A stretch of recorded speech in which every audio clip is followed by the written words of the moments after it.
Hello everyone, welcome back to my YouTube channel Mind and Power Spoken English. Believe you deserve it and the universe will serve it. आज का हमारा यह special video है जिसे हमने all tenses at a glance नाम दिया है। इस वीडियो में हमने प्रेजेंट टेंस, पास्ट टेंस और फ्यूचर टेंस तीनों को ही कवर किया है। तो आइए शुरुआत करते हैं प्रेजेंट इंडेफिनिट टेंस से। प्रेजेंट इंडेफिनिट टेंस के हिंदी वाक्यों के अंत में ता है, ती है, ते हैं इत्यादि आते हैं। इस टेंस में सब्जेक्ट के साथ में मेन वर्ब का फर्स्ट फॉर्म रखा जाता है। नेगेटिव जब बनाना होता है तो डू नॉट और डज नॉट का यूज़ किया जाता है। थर्ड पर्सन सिंगुलर नंबर के साथ जब हम नेगेटिव बनाते हैं तो डज नॉट का यूज़ करते हैं। थर्ड पर्सन सिंगुलर नंबर मतलब ही, शी, इट या किसी का नाम। जब इनसे सेंटेंस बनाए जाते हैं तो जिन वर्बों के अंत में S, S S, S H, C H, X, O, Z होते हैं तो उनके साथ में ई एस लगाया जाता है। और जब ये नहीं होते हैं तो सिर्फ एस लगाया जाता है। जब सेंटेंस हम ही, शी, इट या किसी के नाम से बनाते हैं तभी इन्हें लगाया जाता है। आइए एग्जाम्पल से समझते हैं। आई गो अफर्मेटिव सेंटेंस है। I do not go, do I go, do I not गो। जब हम ही से बनाएंगे he goes, he does not go, does he go, does he not go. जब हम ही से सेंटेंस बना रहे हैं या शी से बना रहे हैं या इट से बना रहे हैं या किसी के नाम से बना रहे हैं तो जब हम नेगेटिव बनाएंगे या इंट्रोगेटिव बनाएंगे या नेगेटिव इंट्रोगेटिव बनाएंगे तब हमने जो वर्ब के अंत में S, S S, S H, C H, X, O, Z लगाया है उन्हें हटा दिया जाता है। अब हम बात करते हैं प्रेजेंट कंटिन्यूस टेंस की। प्रेजेंट कंटिन्यूस टेंस के हिंदी वाक्यों के अंत में रहा है, रही है, रहे हो इत्यादि आते हैं।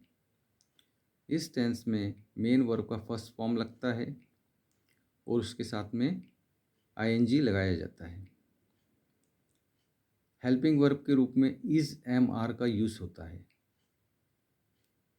आई am going, I am not going, am I going, am I not going. हमने 4 प्रकार के सेंटेंस आपको बनाकर बताए। अफर्मेटिव, नेगेटिव, इंट्रोगेटिव और इंट्रोगेटिव नेगेटिव। अब हम बात करते हैं प्रेजेंट परफेक्ट टेंस की। प्रेजेंट परफेक्ट टेंस के हिंदी वाक्यों के अंत में लिया है, दिया है, चुका है, आई है, गई है इत्यादि आते हैं। हेल्पिंग वर्ब के रूप में हैज़ और हैव का उपयोग किया जाता है।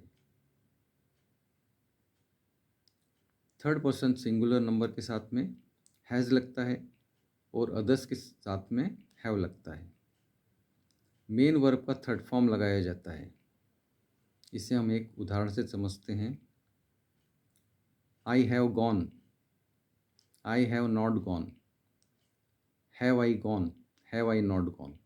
ये हमने चारों प्रकार के सेंटेंस आपको बनाकर बताए।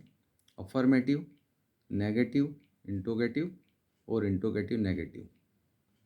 अब हम बात करते हैं प्रेजेंट परफेक्ट कंटिन्यूस टेंस की। प्रेजेंट परफेक्ट कंटिन्यूस टेंस के हिंदी वाक्यों की पहचान उसी तरह से होती है जिस तरह प्रेजेंट कंटिन्यूस टेंस के हिंदी वाक्यों की पहचान होती है। इनके अंत में रहा है, रही है, रहे हो इत्यादि आता है। साथ में एक निश्चित समय या अनिश्चित समय भी दिया जाता है, जिससे मालूम पड़ता है कि यह वाक्य प्रेजेंट परफेक्ट कंटिन्यूस टेंस का है। निश्चित समय के लिए हम सीन्स का उपयोग करते हैं और अनिश्चित समय के लिए हम फॉर का उपयोग करते हैं। मेन वर्ब का फर्स्ट फॉर्म लगाया जाता है, उसके साथ में आईएनजी लगता है, और हेल्पिंग वर्ब हैज़ बीन और हैव बीन रखी जाती है। थर्ड पर्सन सिंगुलर नंबर के साथ में हैज़ बीन हेल्पिंग वर्ब लगती है और अदर सब्जेक्ट के साथ में हैव बीन हेल्पिंग वर्ब लगती है। I have been going since morning, I have not been going since morning, have I been going since morning, have I not been going since morning. ये हमने चारों प्रकार के सेंटेंस आपको affirmative, negative, interrogative और interrogative negative बनाकर बताए हैं। अब हम बात करते हैं पास्ट इंडेफिनिट टेंस की। पास्ट इंडेफिनिट टेंस के हिंदी वाक्यों के अंत में अ, आ, ई, ए, ऐ या ये, यी, ता, ते, ती आकर था, थे, ती आते हैं, जिससे इस टेंस के वाक्यों की पहचान होती है। इस टेंस में मेन वर्ब के साथ में सीधे वर्ब का सेकंड फॉर्म लगाया जाता है, जिसे आई वेंट में गया। जब हमें नेगेटिव बनाना होता है या इंट्रोगेटिव बनाना होता है या इंट्रोगेटिव नेगेटिव बनाना होता है, तब हम मेन वर्ब का सेकंड फॉर्म नहीं लगाते हैं, वहाँ पर फर्स्ट फॉर्म लगाते हैं। नेगेटिव सेंटेंस में इस टेंस में डिड नॉट का यूज़ होता है। आई वेंट में गया, आई डिड नॉट गो मैं नहीं गया, डिड आई गो क्या मैं गया, डिड आई नॉट गो क्या मैं नहीं गया। इसके बाद हम बात करते हैं पास्ट कंटिन्यूस टेंस की। पास्ट कंटिन्यूस टेंस के हिंदी वाक्यों के अंत में रहा था, रही थी, रहे थे इत्यादि शब्द आते हैं, जिससे इस टेंस के वाक्यों की पहचान होती है। इस टेंस में मेन वर्ब का फर्स्ट फॉर्म रखा जाता है और उसके साथ में आईएनजी लगाया जाता है। हेल्पिंग वर्ब के रूप में वॉज या वर का यूज़ होता है। थर्ड पर्सन सिंगुलर नंबर के साथ में वॉज लगाया जाता है, अदर सब्जेक्ट के साथ में वर लगाया जाता है। I was going, I was not going, was I going, was I not going. ये हमने चारों प्रकार के सेंटेंस अफर्मेटिव, नेगेटिव, इंट्रोगेटिव और इंट्रोगेटिव नेगेटिव बनाकर आपको बताए हैं। इसके बाद आता है past perfect tense. Past perfect tense के हिंदी वाक्यों के अंत में लिया था, दिया था, चुका था इत्यादि शब्द आते हैं। इस टेंस में मेन वर्ब का थर्ड फॉर्म लगाया जाता है और हेल्पिंग वर्ब के रूप में सभी सेंटेंस के साथ में हैड लगाया जाता है। I had gone, I had not gone, had I gone, had I not gone. इसके भी हमने चारों प्रकार के सेंटेंस आपको बनाकर बताए, अफर्मेटिव, नेगेटिव, इंट्रोगेटिव और इंट्रोगेटिव नेगेटिव। अब आती है बात पास्ट परफेक्ट कंटिन्यूस टेंस की। पास्ट परफेक्ट कंटिन्यूस टेंस के हिंदी वाक्यों के अंत में रहा था, रही थी, रहे थे इत्यादि शब्द आते हैं। साथ ही निश्चित या अनिश्चित समय भी दिया जाता है। निश्चित समय के लिए सिंस का उपयोग करते हैं और अनिश्चित समय के लिए फॉर का उपयोग करते हैं। I had been going since morning, I had not been going since morning, had I been going since morning, had I not been going since morning. इस टेंस के भी हमने चारों प्रकार के सेंटेंस आपको बना के बताए, अफर्मेटिव, नेगेटिव, इंट्रोगेटिव और इंट्रोगेटिव नेगेटिव। अब हम बात करते हैं फ्यूचर इंडेफिनिट टेंस की। फ्यूचर इंडेफिनिट टेंस के हिंदी वाक्यों के अंत में गा गेगी आते हैं। इस टेंस में आई और वी के साथ शैल हेल्पिंग वर्ब रखी जाती है और अदर सब्जेक्ट के साथ में विल हेल्पिंग वर्ब रखी जाती है। I will go, I shall go, I shall not go, shall I go, shall I not go. ये हमने इस टेंस के भी आपको चारों प्रकार के सेंटेंस बनाकर बताए। अब बात आती है फ्यूचर कंटिन्यूस टेंस की। फ्यूचर कंटिन्यूस टेंस के हिंदी वाक्यों के अंत में रहा होगा, रही होगी, रहे होंगे इत्यादि शब्द आते हैं।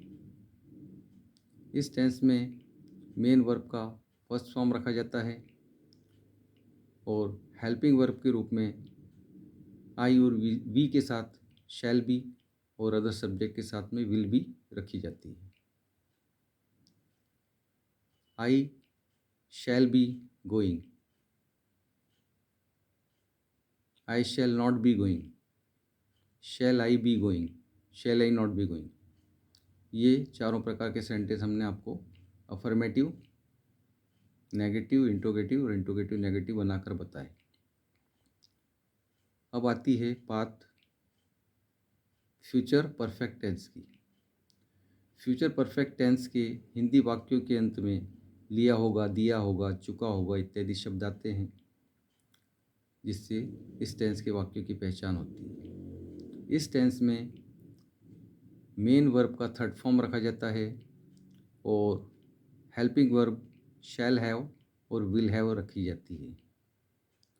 थर्ड पर्सन सिंगुलर नंबर के साथ में शैल हैव और अदर सब्जेक्ट के साथ में विल हैव रखी जाती है। आई शैल हैव गॉन, मैं जा चुका हूँगा। I shall not have gone, shall I have gone, shall I have not gone. ये चारों प्रकार के सेंटेंस हमने आपको बनाकर बताए, अफर्मेटिव, नेगेटिव, इंट्रोगेटिव और इंट्रोगेटिव नेगेटिव। अब आती है बात फ्यूचर परफेक्ट कंटिन्यूस टेंस की। फ्यूचर परफेक्ट कंटिन्यूस टेंस के हिंदी वाक्यों के अंत में उसी प्रकार जैसे फ्यूचर कंटिन्यूस टेंस के वाक्यों के अंत में आता है, उन्हीं शब्दों से पहचान होती है, लेकिन यहाँ पर निश्चित या अनिश्चित समय भी दिया जाता है,